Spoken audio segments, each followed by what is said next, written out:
Hello, and welcome to this episode of Range Woodworking, where today we hike up our shorts, take these cypress boards, and make an Australian king parrot nesting box. What's a king parrot nesting box? Well, I'm sure you saw the thumbnail, but you'll just have to stay tuned to find out more.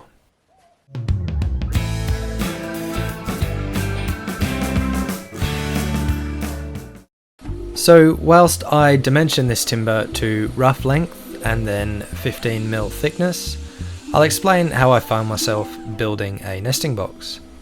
Basically, a friend of mine reached out to me about making one of these boxes for her husband as a Christmas present. There's a pair of king parrots that tend to get around their back garden, and they wanted to give them somewhere safe and warm to nest. So I got to researching, and it's safe to say I've never made anything like this before. The example I was sent was for captive parrots in an enclosure, so I had to find something more appropriate. There were more nesting box resources than I would have expected, and I put together a quick little design in SketchUp. I'll be using a different glue for these to usual, as they'll live outside, and I'll need a completely durable and waterproof option. I'll be using Titebond polyurethane glue, and this glue works best with a bit of moisture. So I give each edge a wipe with a slightly damp towel, add the glue, and clamp it as hard as I can. 4 hours later. As SpongeBob just said, the glue is fully cured in 4 hours. So now I have the wildly satisfying job of scraping off the foamy glue squeeze out. Nice.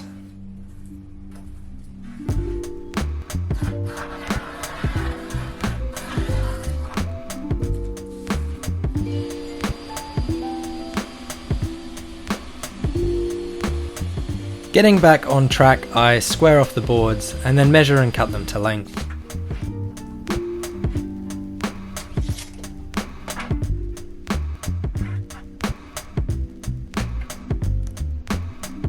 I set the blade angle to 10 degrees and cut the boards down. The 10 degrees will be the fall on the lid so that the rain can fall off.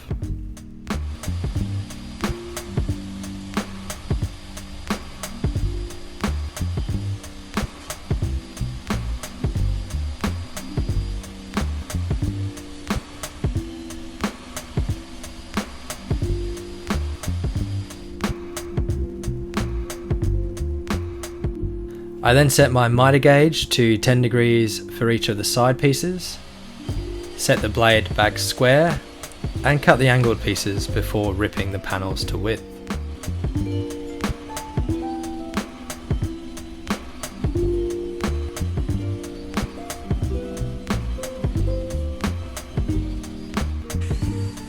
I'll be using dominoes to add strength to the butt joint corners on all the boxes of this nesting box. And just like everyone on YouTube says, you don't have to have a domino to make this. Dowels, pocket holes, or just glue and screws would do a perfectly good job. The nesting box has an angled entryway to stop other rogue birds making themselves at home. This too is reinforced with dominoes and then glued up.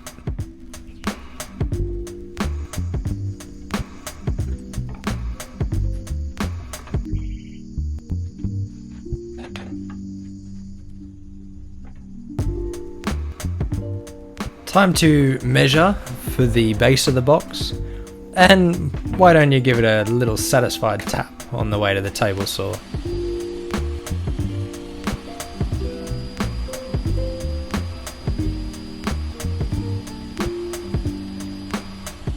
I cut the base to size and then check the fit to the box.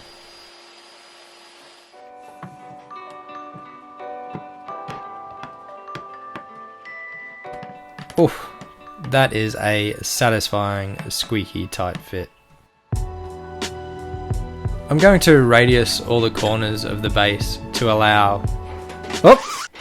That's annoying. The cable got caught up in the mesh. Anyway, I'm radiusing the corners to act as drainage holes using my disc sander.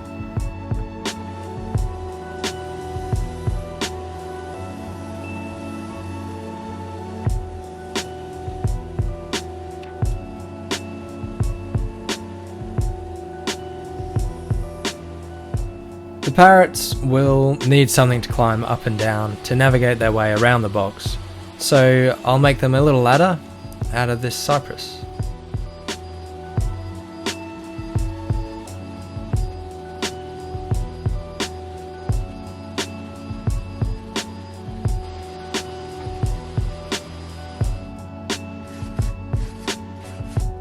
A quick little sand and we'll glue them in place on the front panel.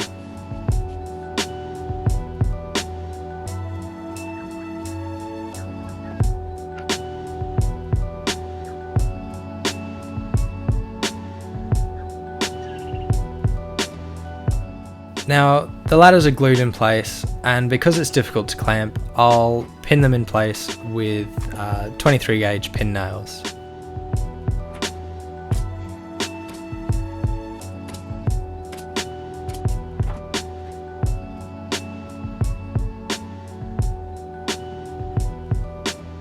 The ledge at halfway will also be fastened in place, but this time with glue and stainless screws through the front face.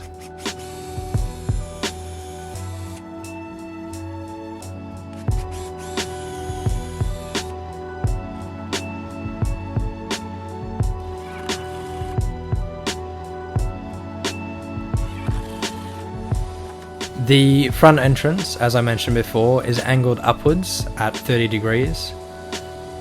I plan on just cutting this box with my miter saw, leaving a small gap on the underside for the water to drain from. Although apparently my 12-inch blade doesn't quite get there, so I'll just have to go old school to finish it off.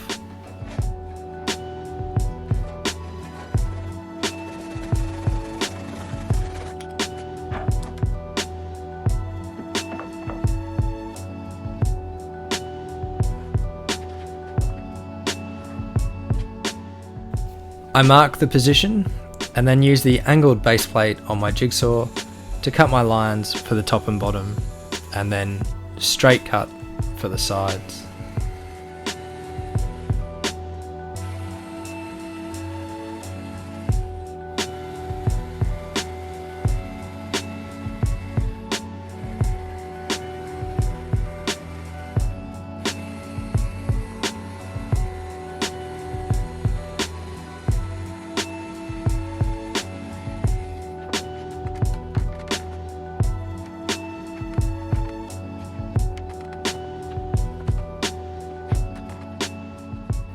And it's time to sand.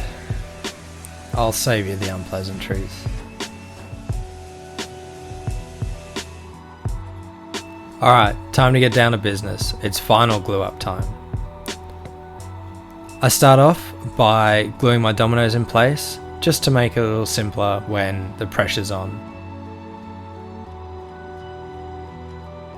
The good thing about this polyurethane glue is it has a working time of 25 minutes, so there's a bit less stress than usual, but still, it's glue up.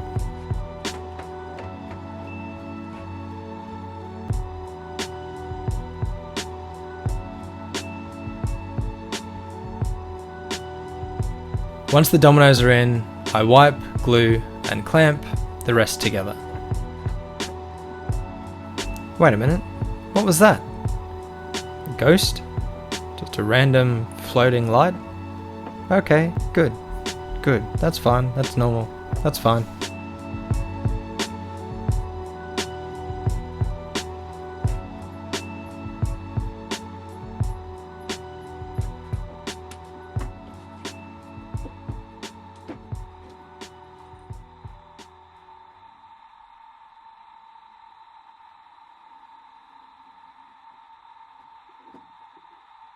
And once the final panel goes on, I spare a moment for a self-satisfied grin and a clap to no one in particular, and then finish clamping it up with far too many clamps, as I always do.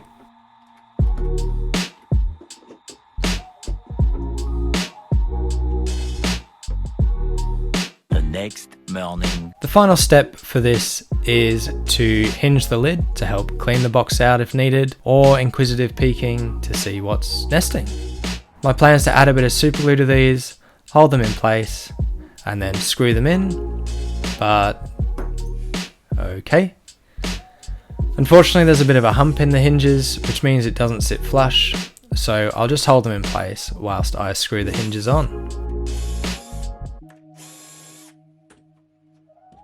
And once they're in, that's the end for this king parrot nesting box. I'm not applying any finishes because it might get gnawed at or nibbled on by birds, and I don't want to use anything that might harm them.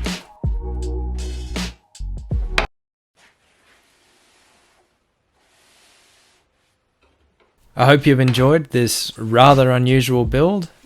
If you have, please consider liking and subscribing. Until next time, take it easy.